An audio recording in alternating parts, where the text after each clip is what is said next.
The Pentagon is adding itself to the list of organizations that will require vaccines, according to the Associated Press. And the head of the CDC is warning of thousands of breakthrough COVID infections in the coming months. But at least one state governor is apparently hell-bent on making it easier than ever for that to happen. That, of course, would be Ron DeSantis of Florida, a state that accounted for nearly 1/5 of new cases and 15% of new deaths in recent data, and which keeps breaking its own record for most patients hospitalized, around 13,000. That's nearly a quarter of COVID hospitalizations in the entire country. And yet DeSantis is determined to block just about any measure that might help get this virus under control, banning businesses and government entities from requiring proof of vaccines and mask mandates in school. A judge recently blocked the former, at least for now, and a group of parents has filed a lawsuit about the latter. But as a backup option, DeSantis' administration is also offering school vouchers for families who feel enforcement of mask mandates constitute, quote, harassment. Harassment, known to some by another word, protection. Then about 1,000+ miles up the East Coast, New York's Andrew Cuomo, who has no apparent plans to step down after a state AG investigation found he sexually harassed multiple women, sexually assaulted at least one, violating state and federal laws along the way. His top aide and apparent enforcer just quit. A criminal complaint has since been filed against him, and now one of his accusers is speaking out publicly, all of which we'll get to in a few minutes, along with the future of another governor just a bit further north, Charlie Baker, who still hasn't announced whether he plans to run for an unprecedented third term. If he does jump in, it looks like the Trump machine may be ready to gear up against him in Massachusetts. Joining me to talk about it all are Boston Globe columnist Joan Vennochi and former Democratic congressional candidate Jesse Mermell. Jesse, Joan, good to see you both. Hi, Jim. Nice to be Joan, here. Nice to see you. It seems to me that DeSantis's COVID actions border on homicidal. But we have a Republican governor of Arkansas who says he regrets that he did a mask mandate ban.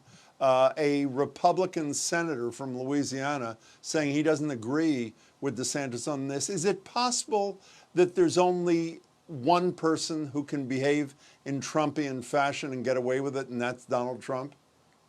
Well, I mean, talk about rolling the dice. I mean, this is rolling the dice in such a big time fashion, sort of betting that kids without masks in school won't die. I agree with you. It does seem homicidal. And as to whether or not he can get away with it, I mean, it depends on what happens with the surge. And if, you know, how public health wise, how it turns out, it's a huge gamble. You know, you were just in Florida, Jesse. Did I read that? I think on social media. I got that were you just in Florida night. visiting your parents? Okay. Yeah. So a recent poll showed that Charlie Crist, former governor, is in a virtual dead heat with DeSantis. Is he had his 15 minutes of fame, or is this just premature? The reports of his demise, that is. Jim, I promised myself when talking about Governor DeSantis, I would not swear on your television program, and I'm going to do my best to live up to that. My parents live in St. Augustine, Florida. I just spent 5 days there. Every morning I'd bring in the paper and my father would read the headline every day. Florida breaks record most cases. Next day, Florida breaks record most cases. Mm-hmm.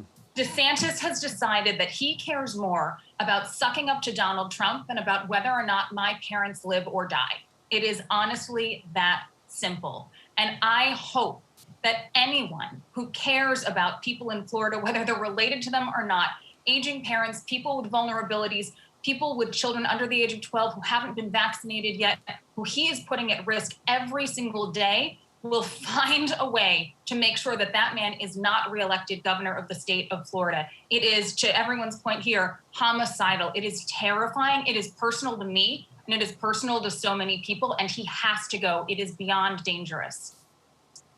Let's move a little bit north, if you two will go with me.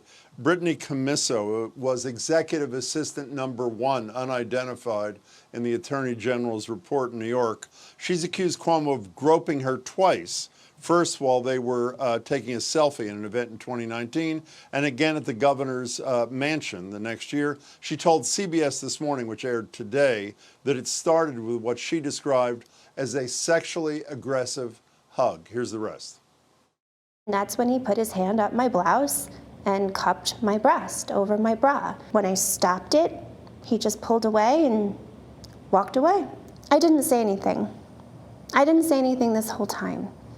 People don't understand that this is the governor of the state of New York. Joan, in a recent column, you summarized his defense as, "I'm an over 60 Italian-American male." But aren't you heartened by the fact that virtually nobody's buying it? Well, he quickly moved on from that to the classic, the woman is lying. The idea that what he was doing when he tried to explain it as conveying warmth was ridiculous to begin with. And now that we have more women coming forward and sort of just speaking and telling their stories, it's nothing about conveying warmth. It's about power. It's about intimidation. It's about sexual harassment and now sexual assault. I mean, I don't see how he hangs in, but we seem to be in an era of no shame. And he'll hang in as long as the New York Assembly lets him. Why is he still there? Is it purely because the Assembly hasn't impeached him, Jesse? I think at this point, it's simply a matter of time and process.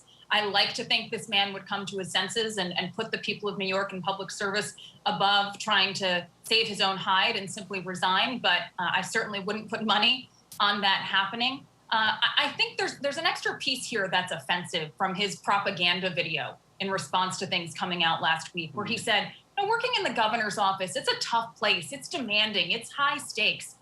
I got to call BS on that. I was communications director for a governor during the marathon bombing. I was there during some pretty high stakes time.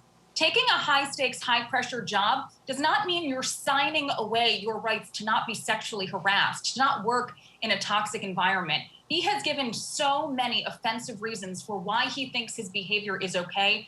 And, as Joan pointed out, people are seeing through it. And we have to make sure that we keep seeing through it because, unfortunately, abusers, sexual abusers, people leading toxic environments will continue to do this until we continue to call them out and believe women. Could I just jump Jesse, in for a minute? of course you can, yes. I'm sorry. I was just saying that he does seem to be following, a model that would come to become quite familiar with, whether it's the Donald Trump deny model, which has trickled down to the governor's level with Ralph Northam in Virginia, who started out, sort of first kind of apologizing for a yearbook page that had a picture of someone in blackface, then saying, no, it wasn't him, hanging in and resisting all the calls to resign.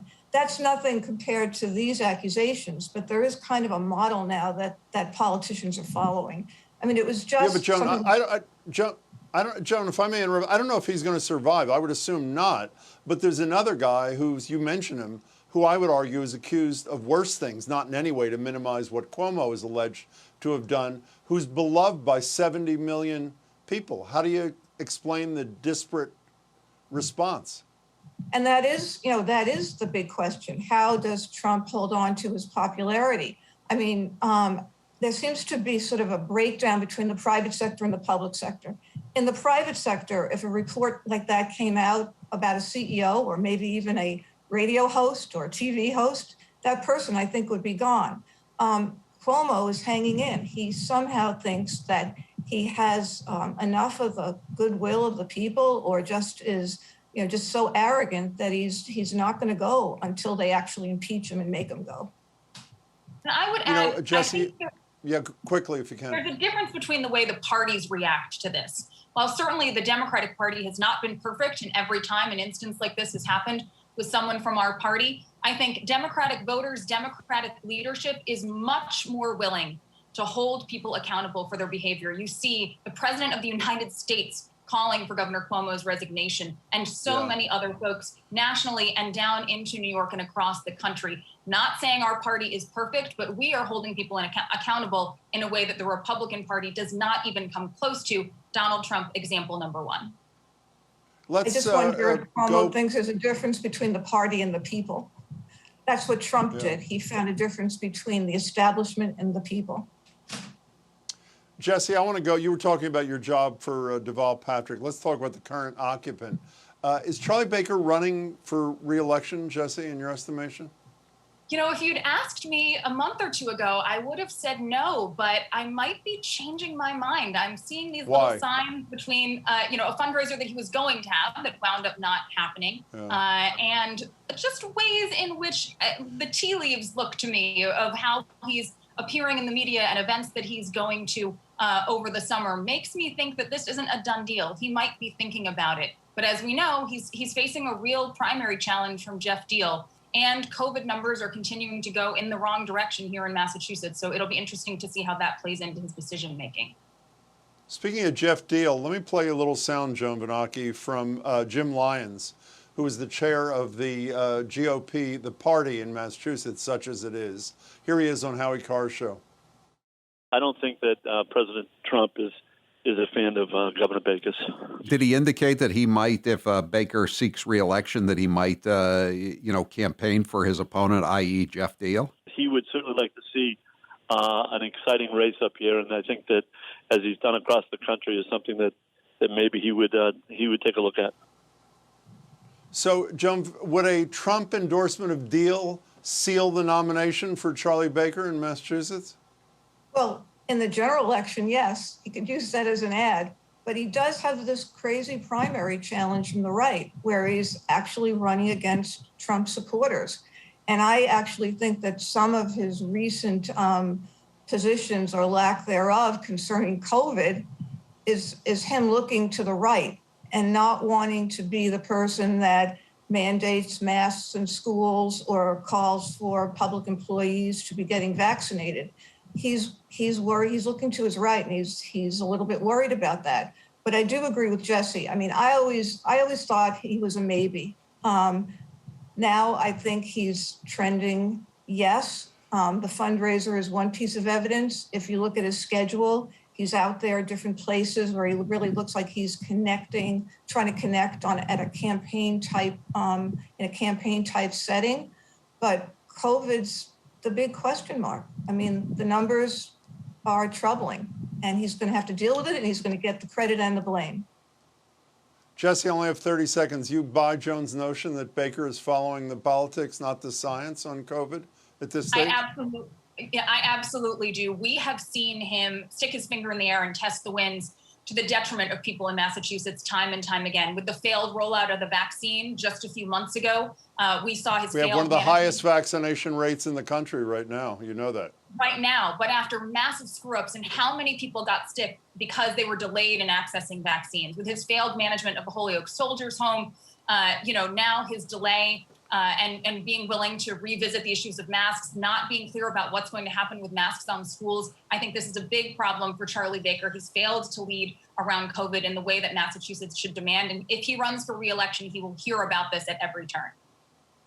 Welcome back from Florida, Jesse Mermell. Joan Vennochi, good to see you as well. Thanks.